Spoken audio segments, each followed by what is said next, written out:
Hai adik semuanya, kembali lagi bersama Kak Febri. Hari ini kita akan coba belajar lagi tentang biologi. Nah, yang mana kemarin kita telah bahas tentang bakteri, atau di video sebelumnya tentang bakteri. Yang mana kemarin bakteri itu ada dua, ada namanya Archaebacteria dan Eubacteria. Nah, sebelumnya sudah kita bahas tentang Archaebacterianya. Sekarang kita akan bahas lagi tentang Eubacteria. Oke? Nah, kalau ciri-ciri secara umum sudah kita bahas di video sebelumnya. Sekarang kita tidak perlu lagi bahas tentang ciri-cirinya. Kita akan saja kepada bakteri itu sendiri, ya. Nah, jadi Eubacteria ini itu berbeda dengan Archaebacteria. Kalau Archaebacteria itu katanya suatu bakteri yang kuno, tetapi Eubacteria ini merupakan suatu bakteri sejati atau suatu bakteri yang sesungguhnya. Nah, kata Eubacteria itu sendiri berasal dari bahasa Yunani. Lah, Kak, kok bahasa Yunani lagi? Memang demikian. Kan sudah dibahas dia. Nah, dan dia itu berasal dari bahasa Yunani, yaitu dari kata bakterion. Apa itu? Atau disebut juga dengan bakterium, yang berarti tongkat ataupun batang. Loh, Kak, kok tongkat, kok batang? Ya, karena bakteri itu yang pertama sekali ditemukan dulunya adalah berbentuk tongkat ataupun berbentuk batang. Oke? Nah, namun saat sekarang ini sudah banyak atau sudah ada beberapa bentuk atau jenis dari bakteri yang lainnya yang sudah ditemukan. Apa saja? Ada yang berbentuk bulat atau seperti bola, ada juga yang berbentuk batang, udah lama ya. Namun ada juga yang berbentuk seperti spiral. Nah, sekarang kita akan lihat dulu struktur dari bakteri ini, struktur dari bakteri sejati ini. Kalau kita kaji struktur, berarti kita akan melihat apa saja penyusun atau apa saja yang ada pada bakteri tersebut. Nah, ada namanya pertama dinding sel. Dinding lagi, Kak, kok dinding terus? Memang bakteri itu dia punya dinding sel. Apa fungsi dinding sel itu? Pemberi bentuk bagi sebuah bakteri tersebut dan juga perlindungan atau pembatas dari gerakan sel-sel yang di dalamnya, sehingga dengan adanya dinding sel tersebut bakteri itu memiliki bentuk yang selalu tetap, ya. Nah, kemudian dinding selnya itu dibagi menjadi dua. Ada namanya, berdasarkan dinding sel tadi ya, ada namanya bakteri gram positif dan ada juga namanya bakteri gram negatif. Loh, kok positif sama negatif sih? Memang demikian. Nah, bakteri gram positif ini adalah suatu bakteri yang memiliki lapisan peptidoglikan namanya. Memiliki lapisan peptidoglikan yang tebal. Ya. Lalu kalau yang bakteri gram negatif memiliki lapisan peptidoglikan atau lapisan pelindung selnya tadi.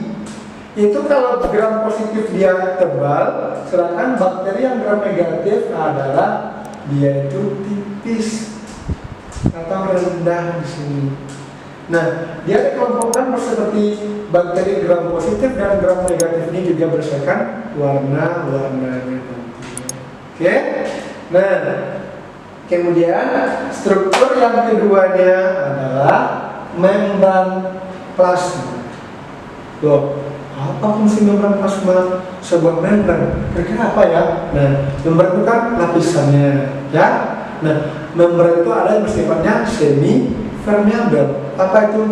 Bisa adanya zat keluar masuk di sana, tetapi terlindungi. Ada celah-celah di sana yang membuat adanya zat besar keluar masuk. Ya, nah apa saja fungsinya? Pertama, sebagai tempat pembentukan mesosom, itu fungsi pertamanya.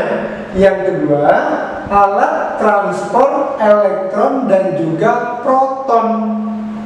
Yang ketiganya, sebagai tempat keluar masuknya sebuah senyawa atau sebuah zat. Jadi kalau ada yang bisa keluar masuk, apakah dia rapat? Tidak, tetap ada celahnya tapi tidak rapat, namanya semi permeable, perlindungan tetapi tidak rapat. Bisa ada juga zat yang melintas keluar masuk, ya. Nah, itu dia yang keduanya. Yang ketiga namanya sitoplasma. Plasma itu adalah sebuah cairan. Itu cairan yang terdapat dalam sebuah sel.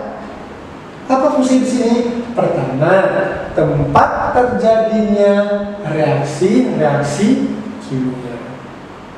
Nah, berarti sebuah reaksi kimia pada sebuah bakteri tersebut terjadinya dalam sitoplasmanya, dalam cairan selnya. Kemudian sebagai di sini ada namanya asam nukleat. Apa tidak asam nukleat? Ada dua. Ada namanya DNA, ada yang namanya RNA. Dua macam atau dua jenis asam nukleat yang ada di sini. Nah, tetapi nantinya bakteri itu cuma punya satu. Apa nanti kita bahas di bagian selanjutnya, ada ya di bahan intinya. Kemudian di sitoplasma juga terdapat namanya protein, karbohidrat, lemak, dan ion organik lainnya. Nah, yang pertama dinding sel, yang kedua membran plasma, yang ketiga sitoplasma. Ya, yang keempat namanya ribosom. Ribosom ini kalau kita ibaratkan adalah seperti butiran-butiran kecil, seperti kerikil-kerikil kecil gitu. Nah, apa fungsinya di sana? Sebagai sintesis dari protein. Nah, jadi ribosom itu gunanya sebagai sintesis protein. Yang kelima, bahan inti. Apa jadi yang terdapat di sana adalah mengandung DNA. Nah, biasanya kan DNA itu dia rantainya rantai ganda, disebut dengan double helix ya, itu cuma pada manusia. Tetapi kalau pada eubakteria atau bakteri sejati ini, rantainya adalah rantai tunggal. Oke? Nah, kemudian bakteri itu memiliki lagi yang namanya flagella. Apa itu? Flagella itu merupakan sebagai alat gerak bagi bakteri tersebut.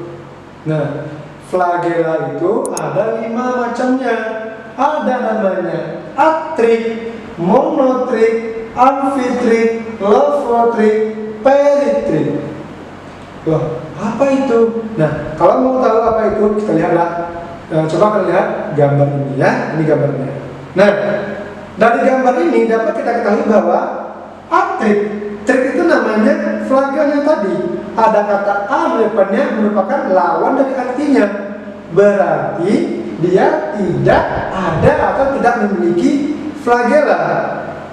Kemudian monotrik, ini namanya monotrik. Monotrik itu memiliki memiliki satu flagella saja.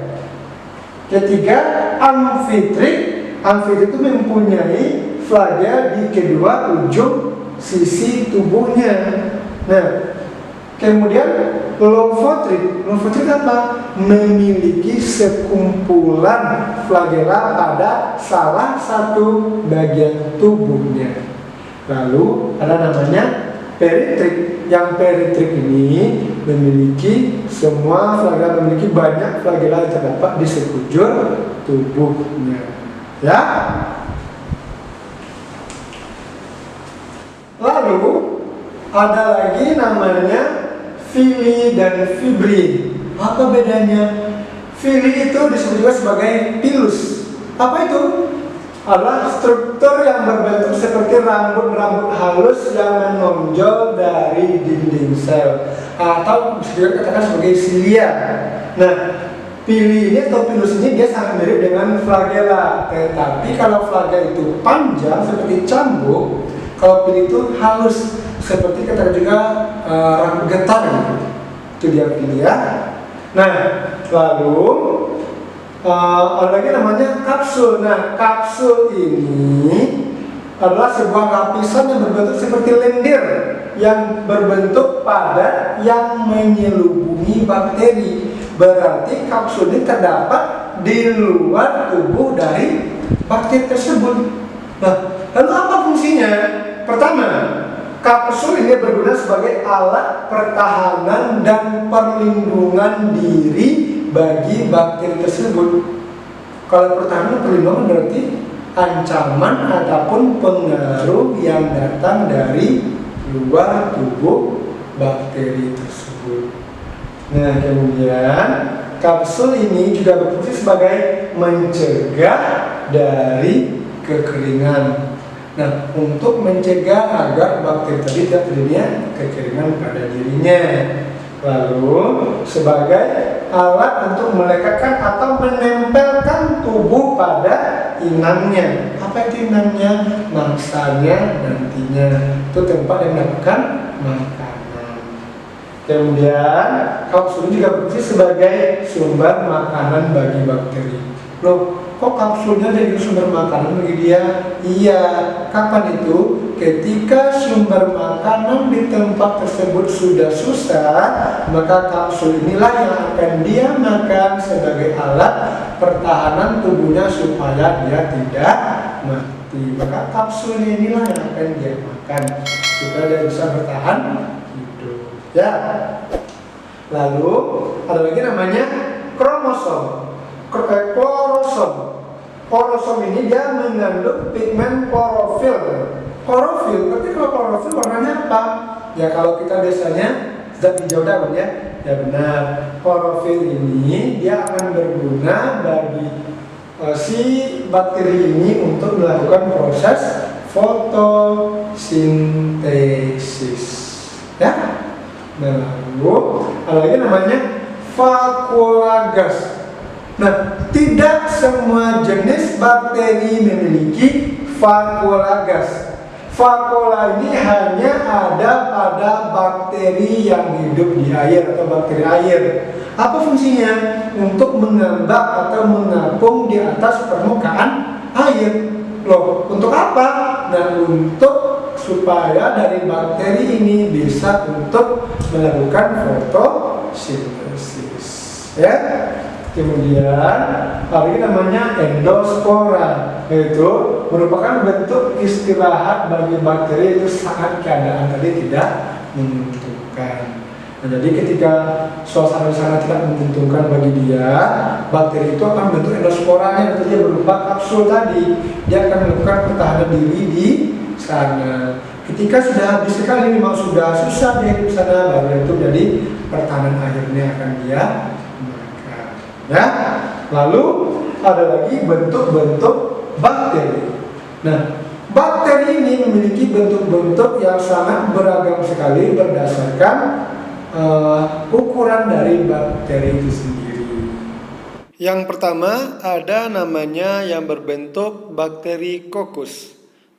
Bakteri kokus ini dibagi lagi menjadi 6 bentuk. Ada yang monokokus, ada yang diplokokus, ada lagi staphylococcus, kemudian streptococcus, sarkina, dan tetracoccus. Nah, yang 6 itu baru bentuk-bentuk dari bakteri kokus. Kemudian ada lagi bentuk-bentuk dari bakteri Spirilia.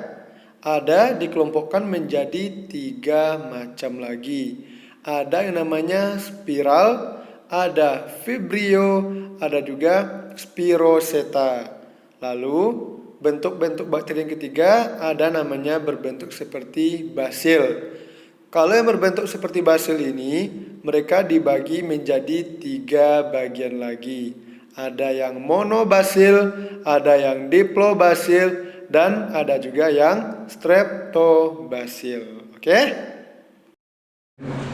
Kemudian ada lagi namanya reproduksi dari bakteri. Nah, bakteri sejati ini atau eubakteria ini memiliki dua cara untuk bereproduksinya.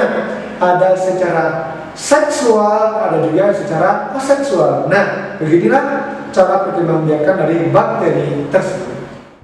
Kalau yang secara aseksualnya, bakteri itu melakukan pembelahan biner, yaitu satu bakteri bisa membelah diri menjadi individu baru atau menjadi dua bakteri yang baru dalam waktu lebih kurang 20 menit. Jadi dalam 1 jam, satu bakteri tadi bisa menjadi 8 bakteri yang baru. Kemudian dengan yang keduanya dengan cara aseksual atau disebut juga dengan paraseksual dengan 3 cara, yaitu konjugasi, transduksi, dan juga transformasi. Nah, yang ini adalah gambar dari transformasi. Kemudian yang ini adalah gambar dari konjugasi, dan kemudian satu lagi adalah gambar dari transduksi. Nah, begitulah cara perkembangbiakan dari bakteri tersebut. Oke, sekian dulu materi kita pada kesempatan kali ini, yaitu tentang eubakteria tadi. Semoga video ini bermanfaat bagi kita semuanya. Dan jangan lupa like, comment, and subscribe dari channel YouTube ini. Dan jangan lupa juga share video ini bagi kawan-kawan kalian yang lainnya. Dan semoga video ini bermanfaat. Wassalamualaikum warahmatullahi wabarakatuh.